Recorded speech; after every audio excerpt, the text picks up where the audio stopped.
وتعاونوا على البر والتقوى ولا تعاونوا على الإثم والعدوان واتقوا الله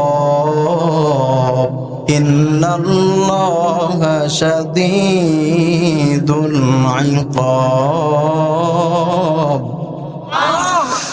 আল্লাহ তাআলা বলতেছে ওয়াতাআওয়ানু আলাল বিররি ওয়াত তাকওয়া, ভালো কাজে তোমরা সাহায্য করো। একজন আমাকে এসে বলতেছে অমুক দলের লোক এই এলাকায় বসবাস করে, আমাদের সামনে ফেসবুকে স্ট্যাটাস দেয়, আমাদের সামনে উল্টাপাল্টা কথা বলে, আমাদের সামনে ইসলাম নিয়ে পায়তাড়া করে, অমুক দলের লোক, অমুক জায়গার লোক, অমুক বাড়ির লোক এই কাজগুলা করতেছে, চল যাই তাকে একটু সাহায্য করে আসি। আপনাকে ডাকলো, এখন আমার কাজ কি? যেহেতু আমার দলের লোক ডাকছে, ইসলামিক দল, আমার বংশের লোক ডাকছে, আমার কাজ হলো দৌড়ে সেই জায়গায় ওকে পিটাইতে যাওয়া, তাই না? কেন? আমার বংশের লোক বলছে, বুঝলাম বংশের লোক ডাকলে যাওয়া যাবে না, দলীয় লোক ডাকলেও যাওয়া যাবে না, যেহেতু খারাপ কাজে ডাকতেছে। আমার বাবা যদি আমাকে ওই অন্যকে পিটানোর জন্য যদি ডাকে তাইলে তো যাওয়া যাবে, তাও যাওয়া যাবে না। আল্লাহ তাআলা বলছে, দেখো, ইয়া আইয়ুহাল্লাযীনা আমানু ইন জাআকুম ফাসিকুম বিনাবাইন ফাতাবায়্যানু আন তুসিবু কওমান বিজাহালাতিন ফাতুসবিহু আলা মা ফাআলতুম নাদিমিন। ঈমানদাররা তোমরা ঈমানের দাবি করো, মাহফিল শোনো, মাহফিল শেষ হলে ফজরের নামাজ কম্বল মুড়ি দিয়েই পড়ো, আর মসজিদেই পড়ো, অসুবিধা নাই, জামাতবদ্ধভাবে পড়ো অথবা বাইরে পড়ো, রমজানের রোজা রাখো আর না রাখো আমার কিছু যায় আসে না। ইমানদার যদি তুমি নিজেকে দাবি করো, ইয়া আইয়ুহাল্লাযীনা আমানু ইন জাআকুম ফাসিকুম বিনাবাইন, একজন অন্যায়কারী ফাসিক যদি তোমাকে যদি ডাকে, চল যাই অমুক জনকে একটু শায়েস্তা করে আস, না ওকে মনে ইফতার করাবে, ইফতার করানোর জন্য ডাকতেছে, জোরে বলেন না, কি করার জন্য? বাটাম ছাড়ানো হবে, তাই না? আল্লাহ বলছে, সে যদি তোমার বাবা হয়, তোমার নেতা হয়, তোমার নেত্রী হয়, কোন ইমাম হয়, মুসল্লি হয়, সমাজের সব থেকে দাপটশালী যদি কোনো মানুষ হয়, মনে রাখবা সেই মানুষটা যদি ফাসিক হয়, ইসলামের সাথে যদি সম্পৃক্ততা যদি না থাকে, অথবা থাকে সেই মানুষটা যদি তোমাকে যদি কোনো অন্যায়ের জন্য যদি ডাকে, মনে রাখবা ফাসিকুম বিনাবাইন, একটা খবর নিয়ে চলে আসছে, এমন একটা খবর, অমুক জনের উপরে এই অত্যাচারের স্টিম রোলার চাপায় দিতে হবে, মনে রাখবা বিনাবাইন ফাতাবায়্যানু আন তুসিবু কওমান বিজাহালা, জাস্টিফাই ছাড়া, সেই বিষয়টা গবেষণা ছাড়া কিন্তু ওই জায়গায় যাওয়া যাবে। তুমি কিন্তু তাকওয়া থেকে পিছলায় পড়বা, বিনয় থেকে ছুটকে পড়বা, আল্লাহর বন্ধুত্বর এই জায়গা থেকে নিজের জায়গাটা স্থানান্তরিত করে ফেলবা। তথা যে কেউ ডাকলে সে ডাকে সাড়া দেওয়া যাবে না। আমাকে ডাকতেছে কেন এই আহ্বান করি, যে যদি আমার বাবা হয় অসুবিধা নেই, কিছু যায় আসে না। ছোট্টবেলা থেকে ওয়াজ শুনছেন না, বাবা মা যা বলে তাই শুনতে হবে, মিথ্যা কথা।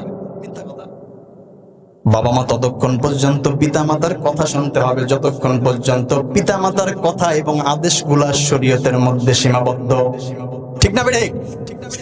যখনই দেখা যাবে নেতা নেত্রী অথবা পিতা মাতা আপনাকে অন্যায় কাজের জন্য ডাকতেছে, আল্লাহ তাআলা বললেন সকল জায়গাগুলা গিট দিয়ে দাও, ভালো কাজের জন্য যদি ডাকে তাহলে শুনে নাও, ওয়া তাআওয়ানু আলাল বিররি ওয়াত তাকওয়া, তোমার বাবা হোক, দাদা হোক, অথবা অন্য দেশের কোনো মানুষ হোক, তোমাকে যদি ভালো কাজের জন্য যদি ডাকে, তোমার জায়গা থেকে উচিত হবে সেই ভালো কাজটা তার সাথে অংশীদারত্ব স্থাপনের মাধ্যম দিয়ে সে কাজটা সম্পাদন করে দেওয়া।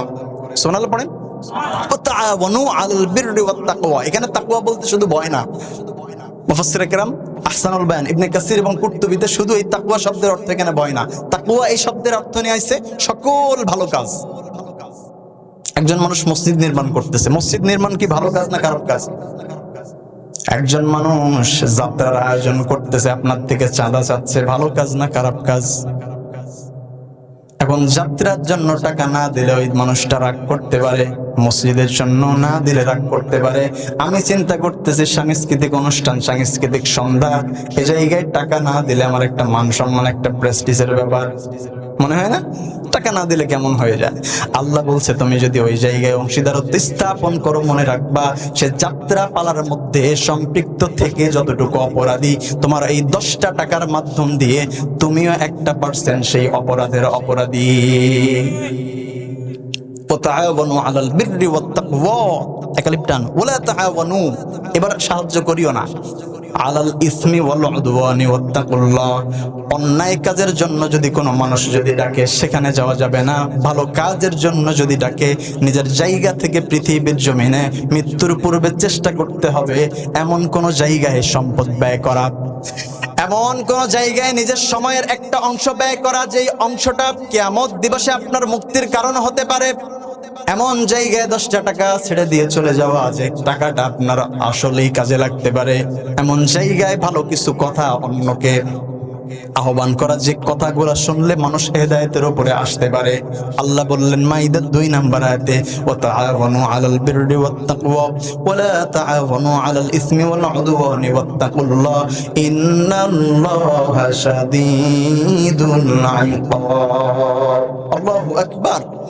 নিশ্চয়ই আল্লাহর পাকড়াও, আল্লাহর ক্ষমতা, আল্লাহর ধরা বড্ড কঠিন। তুমি দুনিয়ার কোন মানুষদের মতো এটাকে এইভাবে নিও না। আমরা দেখেছি পৃথিবীতে ইন্ডিয়ার মতো দেশে, আপনারা দেখে থাকবেন খুব সম্ভবত গত মাসেই আরটিভি নিউজ করেছিল, আমি দেখেছিলাম সেই রিপোর্টটা। মানুষটার নাম ছিল মোহাম্মদ আমির। নাম কি বললাম ভাই? জোরে বলেন, নাম কি? মোহাম্মদ আমির। মানুষটা ছিল হিন্দু, কট্টরপন্থী হিন্দু। মৃত্যুর পূর্বে একটা সাংবাদিকদেরকে সম্মেলনে একটা স্টেটমেন্ট দিয়ে গেল যে আমি কিন্তু আসলে জন্মগতভাবে মুসলিম ঘরের সন্তান ছিলাম না, আমি ছিলাম একজন কট্টরপন্থী হিন্দু। আমার জীবনের এক এবং অভিন্ন লক্ষ্য ছিল মুসলিমদের বিরুদ্ধাচরণ করা।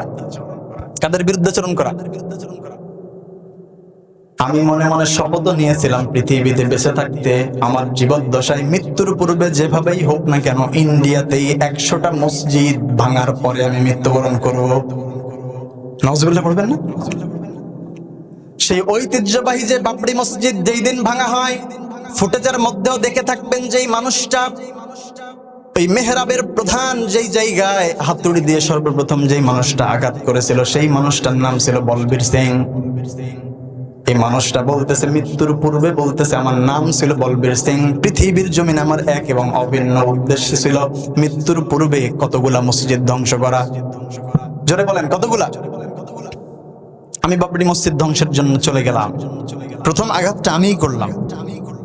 আসার সময় একটা ইট সেখানকার একটা অংশ বিশেষ হাতে করে নিয়ে আসলাম এবং আমি ফেসবুকে একটা পোস্ট দিলাম, মানে সোশ্যাল মিডিয়া লিখে দিলাম, বিভিন্ন জায়গায় জানানো দিয়ে দিলাম যে তোমরা মুসলিমরা যে জায়গার ইবাদত করো এই যে তাকায়া দেখো তোমাদের এই ঘরের এই অংশ বিশেষ আমি নিয়ে আমার টয়লেটে ব্যবহার করো।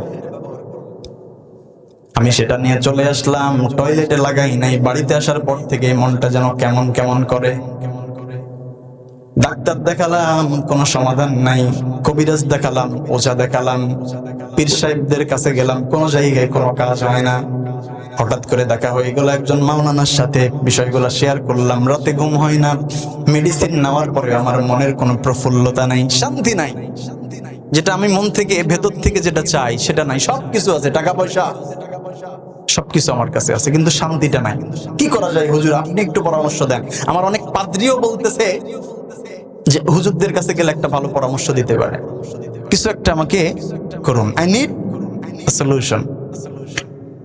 বলবীর সিং বলতেছে আমি হুজুরকে বলার পর হুজুর আমাকে পরামর্শ দিয়ে দিল, আপনি যান ঘরের মধ্যে গিয়ে গোসল করেন, পবিত্র হওয়ার পর আপনি স্বেচ্ছায় যদি ইসলাম ধর্ম কবুল করেন আমি গ্যারান্টি দিয়ে দিতে পারি ইসলাম কবুলের পরে আপনার সকল অশান্তি দূরীভূত হয়ে যাবে। সুবহানাল্লাহ পড়েন। বলবীর সিং বলছে আমি চলে গেলাম, স্নান করলাম, গোসল শেষে ফিরলাম, হুজুরের হাতে হাত দিয়ে আমি কালিমায়ে তয়্যিবা পাঠ করলাম, লা ইলাহা ইল্লাল্লাহ মুহাম্মাদুর রাসূলুল্লাহ সাল্লাল্লাহু। আরে কত আবেগ নিয়ে কথাগুলো বলছে, মৃত্যুর পূর্বে সাংবাদিক সম্মেলনে কথাগুলো বললেন। বলতেছে বিশ্বাস করুন আপনারা মুসলিমরা হিন্দুরা সবার উদ্দেশ্যে আমি জানিয়ে গেলাম, কালিমা পড়ার সঙ্গে সঙ্গে আমার সকল ভেতরের অশান্তি, গ্লানি, আমার যে ক্লান্তি ভরা যে শরীর, মাথা ভর্তি যে টেনশন এবং অশান্তি ছিল, সঙ্গে সঙ্গে সবকিছু শেষ হয়ে যায়। এবার আমি চিন্তা করলাম, পৃথিবীর জমিনে আমার জীবদ্দশায় আমি ওয়াদাবদ্ধ ছিলাম কতটা মসজিদ ধ্বংস করব। আমার মনে মনে হলো আমি একজন মুসলিম হয়ে গেছি, কি করা যায়? এখন ওয়াদাটা শুধু এরকমই থাকবে, শুধু পাল্টে দিব। আমি যেহেতু এখন ইসলাম স্টেটমেন্ট কায়েমের জন্য একজন সাধারণ ব্যক্তি নয়, অসাধারণ ব্যক্তিতে আমি রূপান্তরিত হয়েছি। আমার মৃত্যুর পূর্বে আমি নিয়ত করলাম সেই দিন থেকে পৃথিবীর জমিনে নয়, শুধু ভারতের জমিনেই আমি 100টা মসজিদ নির্মাণ করার পরে তারপরে মরব। আগে করছিল 100টা, কি পরবর্তীতে 100টা গড়ার পরে আমি মৃত্যুবরণ করব। মৃত্যুর আগে স্টেটমেন্ট দিয়ে উনি মারা গেলেন।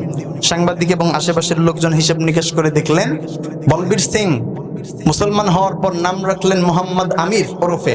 এই মোহাম্মদ আমির সাহেব মৃত্যুর পূর্বে একটা একটা করে মসজিদ নির্মাণ করতে করতে শুধু ভারতবর্ষে তথা ভারতের মধ্যে 91 থেকে 93টা মসজিদ নিজের অর্থায়নে সেটা বাস্তবায়ন করে গেছে। আল্লাহ তাআলা এই জন্যই বললেন, আমার মনে হয় তাম পৃথিবীর হাজার হাজার মুসলিমদের থেকেও বলবীর সিং এর সম্মান আল্লাহর কাছে অনেক বেশি বেড়ে গেছে, ঠিক না? আল্লাহ বললেন, ওয়াতাআওয়ানু আলাল বিররি ওয়াত তাকওয়া ওয়া লা তাআওয়ানু আলাল ইসমি ওয়াল উদওয়ান ওয়াত্তাকুল্লাহা ইন্নাল্লাহা শাদীদুল ইকাব। যদি ভালো কিছু করতে চাও, জীবনে কিছু করতে চাও, একটা ভালো কাজে সহায়তা করে মরো। ওয়ালা তাআওয়ানু, করিও না, সাহায্য করিও না, আলাল ইসমি ওয়াল উদওয়ান, গুনাহের কাজে কিছু করিও না। বলবীর সিং মৃত্যুর পরেও কিন্তু হাজার বছর ধরে মানুষদের মনের মধ্যে বেঁচে থাকবে, থাকবে না? আবার ওর 100টা মসজিদ যদি ভাঙার পরেও যদি মৃত্যুবরণ করতো, হাজার বছর বেঁচে থাকতো, কিন্তু ভালো মানুষ নাকি 2 নাম্বার হিসেবে মারা গেছে, কিন্তু তাকে স্মরণ রাখতেছে। তার কথা গোটা পৃথিবীব্যাপী আলোচিত হচ্ছে, সমালোচিত হচ্ছে। তার কবর পর্যন্ত, এই যে আমার জায়গা থেকে, আমাদের জায়গা থেকে একটা ছোট্ট আলোচনার মাধ্যম দিয়ে তার জন্য আমরা দোয়া করতেছি, এই দোয়ার কার্যকারিতা কি সে কবর থেকে পাচ্ছে না ভাই? এজন্য আমি বলছিলাম স্থায়ী ভালো কাজে নিজের অংশ স্থাপন করার চেষ্টা করতে হবে।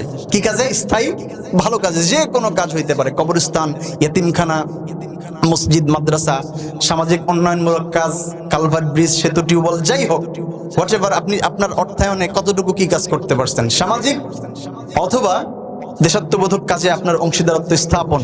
স্থায়ীভাবে কোনো কাজের সাথে আমরা যেন 10 টাকার বিনিময়ে হইলেও নিজের অংশীদারত্ব স্থাপন করতে পারি, কেননা বিনয়ের জন্য এটা অত্যন্ত জরুরি। সেই তৌফিক আল্লাহ আমাদের সবাইকে দিক। জোরে বলেন আমিন।